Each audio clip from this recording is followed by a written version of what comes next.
लोकसभा चुनाव 2024 अपने चरम पर है और अगर हम कानपुर की बात करें तो चौथे चरण में 13 मई को यहाँ पर मतदान होना है।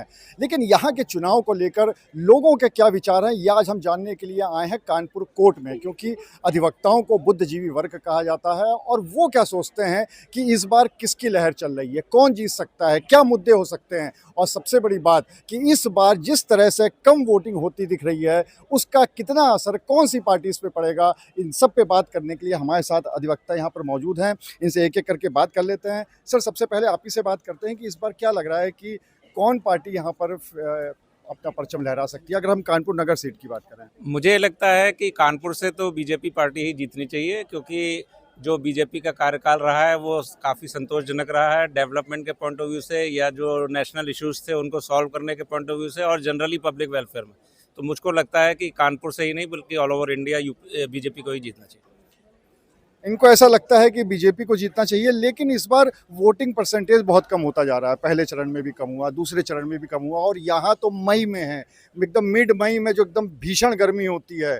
तो क्या उसका असर पड़ता नहीं दिख रहा है? क्योंकि हमेशा ये कहा जाता है कि जब वोटिंग परसेंटेज कम होता है तो वो बीजेपी को नुकसान करता है। तो मुझे लगता है उससे इतना फ़र्क पड़ेगा नहीं। हाँ, हो सकता है कुछ सीटें कम आएँ, पर मुझे लगता है तब भी बीजेपी जीत जाएगी। जो उनका काम है, उस हिसाब से मुझे लगता है बीजेपी जीतनी चाहिए, इसके बाद भी।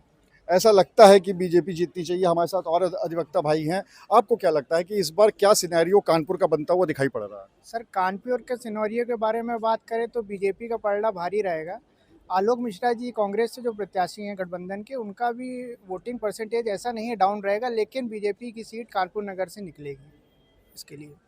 मतलब जो आलोक मिश्रा यहाँ से कांग्रेस के प्रत्याशी हैं, गठबंधन के प्रत्याशी हैं, उनका भी एक बराबर का दिखता होता हुआ दिख रहा है, ऐसा लोगों का मानना है। आपको क्या लगता है कि किस तरह से इस बार, और एक चीज़ और भी है महत्वपूर्ण, कि इस बार तीनों ही जो प्रमुख दल हैं उनके प्रत्याशी नए हैं, उन्होंने कभी भी लोकसभा चुनाव नहीं लड़ा। चाहे रमेश अवस्थी बीजेपी से हों, आलोक मिश्रा कांग्रेस से हों, चाहे कुलदीप भदौरिया बसपा से हों, तो इसका भी कितना असर पड़ता दिखाई पड़ रहा है? फर्स्ट ऑफ ऑल आपको ये बताना चाहता हूँ कि कानपुर का इवन पूरे यूपी में ही बीजेपी आने वाली है। हमारे पास एक बेस्ट प्राइमरीज कैंडिडेट है और इनके पास क्या बहुत सारे कैंडिडेट है, उसमें यही नहीं चुनाव हो पाएगा कि कौन कैंडिडेट पीएम के लिए सुटेबल होगा।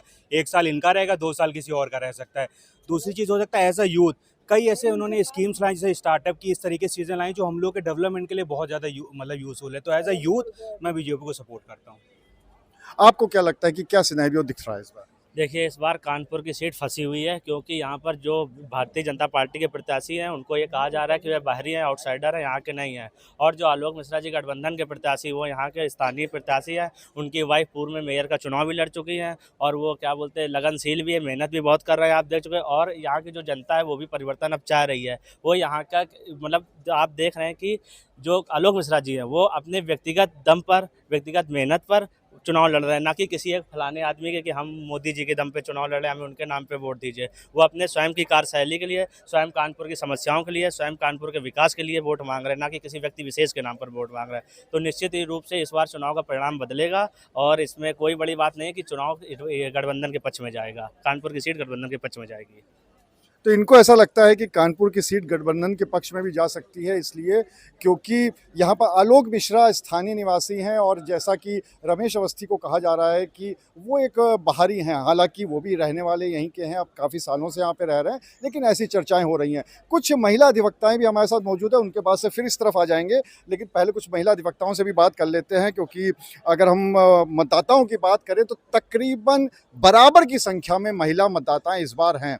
आपको क्या लग रहा है कानपुर के सिनेरियो के बारे में? देखिए, कानपुर में जिस तरह से बीजेपी ने अब की बार विकास किए हुए हैं कि मेट्रो जो बहुत समय से लंबित थी उसको चलाया हुआ है, सड़कों को चौड़ीकरण किया है और जो गरीब बच्चे थे जो अच्छे स्कूलों में, कॉन्वेंट स्कूलों में नहीं पढ़ पा रहे थे, उसके लिए उन्होंने अपनी योजनाएं चलाई हैं। आरटीआई का सदुपयोग किया जा रहा है, तो मुझे उम्मीद है कि वापस बीजेपी ही कानपुर की सीट जीतेगी। इनको ऐसा लगता है कि शायद बीजेपी अपनी सीट निकालेगी, इनसे पहले जो थे उनको ऐसा लग रहा था कि कांग्रेस इस बार सीट निकाल सकती है। आपको क्या लगता है? मुझको ऐसा लगता है कि बीजेपी ही निकालेगी, क्योंकि उसने चारों तरफ लगभग अपना समग्र विकास कर अग्रसर की है और विकास कर भी रही है, चाहे वो शिक्षा के क्षेत्र में हो, चाहे वो सामाजिक क्षेत्र में हो या अन्य क्षेत्रों में भी। आप देखें तो बीजेपी की सीट निकलेगी पहले विकास के आधार पर। लेकिन इस बार चुनाव कहीं ना कहीं एक दूसरे टर्न पे भी जा रहा है, कहीं मंगलसूत्र वाले मामले पे चला जा रहा है, कोई कहीं पे कह रहा है कि जिस तरह बीजेपी कह रही है कि कांग्रेस ने कर्नाटक में आरक्षण कर दिया अल्पसंख्यकों के लिए, वो काट के वो अल्पसंख्यक को खाली देना चाहते हैं आरक्षण।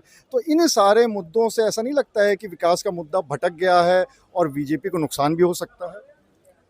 बिल्कुल है। अब की बार एक गंभीर विषय वस्तु है बीजेपी के लिए भी, और बीजेपी वैसे भी अब की बार थोड़ी सी कटघरे में कुछ ज़्यादा है विवादों के। और सबसे ज़्यादा जो मुझे ऐसा महसूस होता है, जो माइनस पॉइंट है कि अब 3 दिन की छुट्टी जो हमारी वोटिंग डे वाले दिन मिल रही है, अगर हमारा फ्लैट वाला व्यक्ति या बंगलो वाला व्यक्ति नहीं निकला तो बीजेपी को ये बहुत बड़ा झटका निश्चित तौर पे लगेगा। और रमेश जी कानपुर के लिए थोड़ा सा नया चेहरा हैं।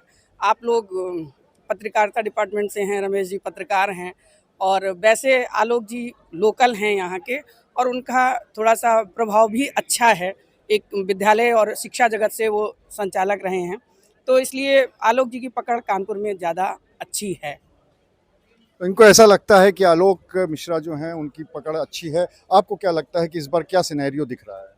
हमें तो यही सिनेरियो दिख रहा है कि भाजपा ही जीतेगी, क्योंकि लोगों को सोचना चाहिए कि 370 हटी, राम मंदिर बना और हमारे सोल्जर को जो है एक स्ट्रांग पोजीशन पे खड़ा किया, इसलिए भाजपा को ही जीतना चाहिए। इनको ऐसा लगता है कि भाजपा को जीतना चाहिए। फिर से पुरुषों की तरफ आ जाते हैं, महिलाओं से बात कर ली है। आपको क्या लग रहा है? एक तरफ कहा जा रहा है कि आलोक मिश्रा स्थानीय हैं, रमेश अवस्थी एक बाहरी चेहरा है, तो क्या इसका असर पड़ने वाला है? ऐसा कुछ नहीं है। रमेश अवस्थी कोई बाहरी चेहरा नहीं है, वो यहीं कानपुर के रहने वाले रहे हैं, भले फर्रुखाबाद रहते रहे, पर कानपुर से उन्होंने छात्र संघ से चुनाव भी जीता हुआ है और वो यहीं के पत्रकार जगत में उनका नाम रहा है। आए दिन मैंगो पार्टी में चर्चा में रहते थे और पार्टी ने उन्हें नेतृत्व करने का मौका दिया, तो जाहिर सी बात है कुछ ना कुछ अच्छा सोचा होगा। और हमें कोई प्रत्याशी की शक्ल नहीं देखनी है, कुछ नहीं देखना है, हमें केवल मोदी जी को मजबूत करना है, क्योंकि मोदी जी हैं तभी इतनी सारी चीज़ें हुई हैं, विकास हुआ है।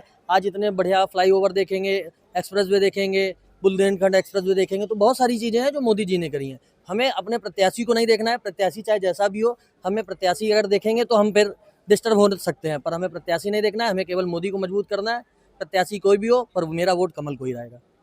तो मतलब कहीं ना कहीं ऐसा लग रहा है कि ये जो पूरा चुनाव है ये सिर्फ मोदी के चेहरे पर या कमल के फूल पर है, इसका प्रत्याशियों से कोई लेना देना नहीं है, सिर्फ उसी पे इस बार का चुनाव हो रहा है। जी बिल्कुल सही है, क्योंकि मोदी जी ने जो विकास किया है देश में उतना आज तक किसी सरकार ने नहीं किया है, तो डेफिनेटली वोट हमारा मोदी के नाम पे पड़ेगा।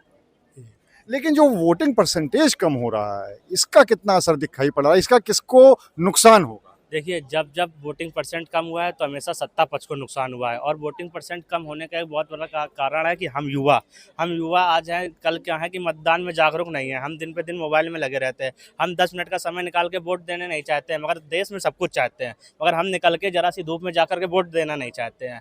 मतदान प्रतिशत जो आज दिन प्रतिदिन गिर रहा है, स्थानीय प्रशासन द्वारा, सरकार द्वारा, हालांकि इसके लिए बहुत प्रयास किए जा रहे हैं कि मतदान प्रतिशत बढ़े, पर इसका सबसे बड़ा कारण है देश में आज युवा अगर जब तक नहीं जागेगा और देश के प्रति अपनी जिम्मेदारी का निर्वहन नहीं करेगा, तब तक मतदान प्रतिशत ऐसे ही गिरता रहेगा, और मतदान प्रतिशत हमेशा गिरने से सत्ता पक्ष को ही नुकसान होता है। ये बिल्कुल सही बात है। तो यहाँ के जो अधिवक्ता वर्ग हैं वो अपनी अलग अलग राय रख रहे हैं। कुछ लोगों का कहना है कि मोदी के नाम पे चुनाव हो रहा है और इस बार बीजेपी की फिर से सरकार बनेगी। कुछ लोगों का कहना है कि अगर कानपुर की बात करें तो जो गठबंधन के प्रत्याशी हैं उनकी स्थिति मजबूत दिख रही है, लेकिन इन सब के बीच में एक सबसे ज़रूरी बात है कि मतदान करिए। पार्टी कोई भी जीते, प्रत्याशी कोई भी जीते या हारे, उससे फ़र्क नहीं पड़ता है, लेकिन मतदान करिए। 5 साल में एक मौका ऐसा आता है जब आप मतदान कर सकते हैं, तो एक दिन के लिए, कुछ समय के लिए बाहर निकलिए, ज़्यादा से ज़्यादा संख्या में मतदान करिए, क्योंकि जितना ज़्यादा लोकतंत्र में मतदान होगा उतनी ही ज़्यादा अच्छी सरकार होगी और कहीं ना कहीं उतना ही ज़्यादा हमारा प्रभाव सरकार के ऊपर होगा। अनुराग अग्रवाल, TV9 कानपुर।